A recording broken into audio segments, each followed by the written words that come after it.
तो मेरे ख्याल से आपका ज़मीर इतना ज़िंदा ज़रूर होना चाहिए कि आप चंद नंबरों के लिए उसको ना बेचें।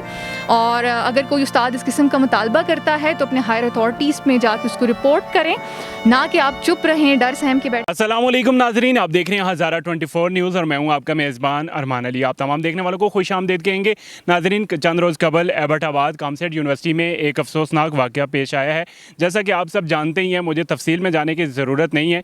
एक फ़ीमेल को लाया गया, उसके साथ बदसलूकी की गई। इस वाक़े को लेकर मैम निदा फलकनाज साहिबा मेरे साथ मौजूद हैं। कहते हैं दरसगाहें दूसरी माँ होती हैं इंसान की या तालिब इल्म की। तो जब माओं के अंदर मौजूद हमारे जो साज़ा होते हैं, जिन्हें रूहानी वालिदैन कहा जाता है, वही उठकर बच्चों के साथ बदसलूकी करने लग जाएं तो माशरे पर क्या असर पड़ेगा और बच्चे इससे क्या सबक लेंगे और आने वाली कौमें कैसी बनेंगी। मेरे साथ मैम मौजूद हैं, इनसे बात करते हैं। अस्सलाम वालेकुम।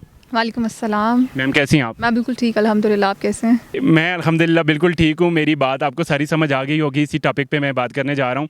जब दरसगाहों को माँ का रुतबा दे दिया गया है और पढ़ाने वालों को रूहानी वालिदैन कहा गया है, तो वालिदैन ही उठकर बच्चों के साथ बदफेली और बदसलूकी करने लग जाएँ तो माशरे पर क्या असरात मुरतब होंगे?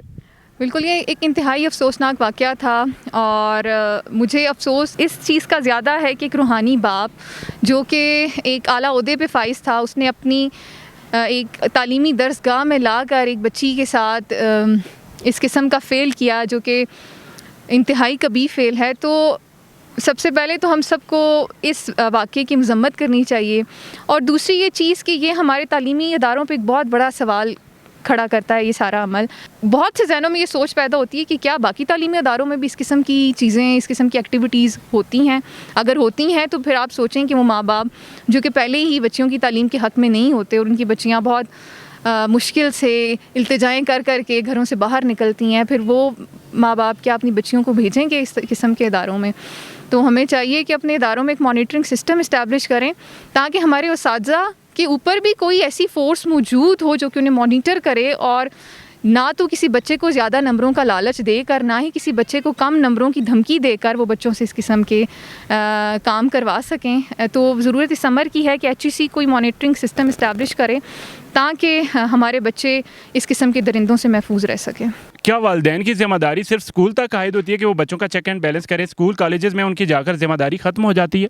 एक ऐसा बच्चा जो जब कॉलेज से निकल के यूनिवर्सिटी में जाता है या स्कूल से निकल के कॉलेज में जाता है, क्योंकि उसके सामने एक नई दुनिया है, एक नया इन्वायरमेंट है, तो आपको पता होगा कि हर इंसान में एक क्यूरोसिटी होती है। तो हमें हमारे वालिदैन को चाहिए कि अपने बच्चे को मॉनिटर करें। एक छोटे बच्चे को आपकी मॉनिटरिंग की उतनी ज़रूरत नहीं है जितनी कि एक नौजवान बच्चे को।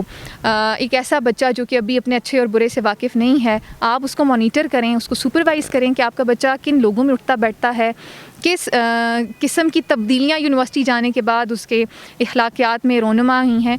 तो जब वालिदैन सुपरवाइज़ करेंगे तो भी हम इस किस्म के वाक़यात से बच जाएंगे, क्योंकि वालिदैन को पता होगा कि मेरे बच्चे के रोज़ो शब कहाँ बसर हो रहे हैं।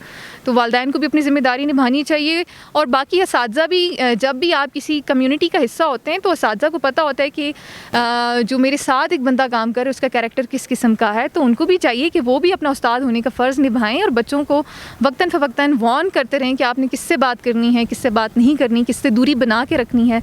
तो जब हम मिलजुल कर काम करेंगे तभी हम इस मसले से निजात हासिल कर सकेंगे। बहुत सारे हज़ारा 24 न्यूज़ की स्क्रीन पे तलबा और तलबात आपको देख रहे हैं, उनको कोई पैगाम देना चाहेंगे? बिल्कुल, मैं ज़रूर उनसे कहना चाहूँगी, अक्सर औक़ात ये हमेशा कोई भी जब भी वाक़या होते तो उसमें दो तरह के इम्कानात होते हैं। एक तो ये कि उस्ताद की तरफ से किया गया, दूसरा समटाइम ये भी होता है कि बच्चा ख़ुद भी ज़्यादा नंबर हासिल करना चाह रहा होता है। अगर उस्ताद आपको किसी इस किस्म के काम के लिए अप्रोच कर भी रहा है तो मेरे ख्याल से आपका ज़मीर इतना ज़िंदा ज़रूर होना चाहिए कि आप चंद नंबरों के लिए उसको ना बेचें। और अगर कोई उस्ताद इस किस्म का मुतालबा करता है तो अपने हायर अथॉरिटीज़ में जाके उसको रिपोर्ट करें, ना कि आप चुप रहें डर सहम के बैठें। आपके पास हेल्पलाइंस मौजूद हैं, हेल्पलाइंस पे कॉल करें और इस किस्म के जो दरिंदे मुहाशरे में घूम रहे हैं उनको एक्सपोज करें ताकि हमारी जो बाकी बच्चे हैं, हमारी जो बेटियां हैं, वो महफूज रह सकें इस किस्म के दरिंदों से। बहुत शुक्रिया मैम अपनी ओपिनियन हमारे साथ शेयर करने के लिए। नाजरीन, आज के इस प्रोग्राम में इतना ही। अगर आपके इस प्रोग्राम के मतलब कोई ओपिनियन है तो कमेंट सेक्शन में हमें ज़रूर आगाह कर सकते हैं। आज की स्टोरी को इख्तिताम पजीर करते हैं। जल्दी किसी नई वीडियो में मुलाकात होगी। अल्लाह ने के बाद।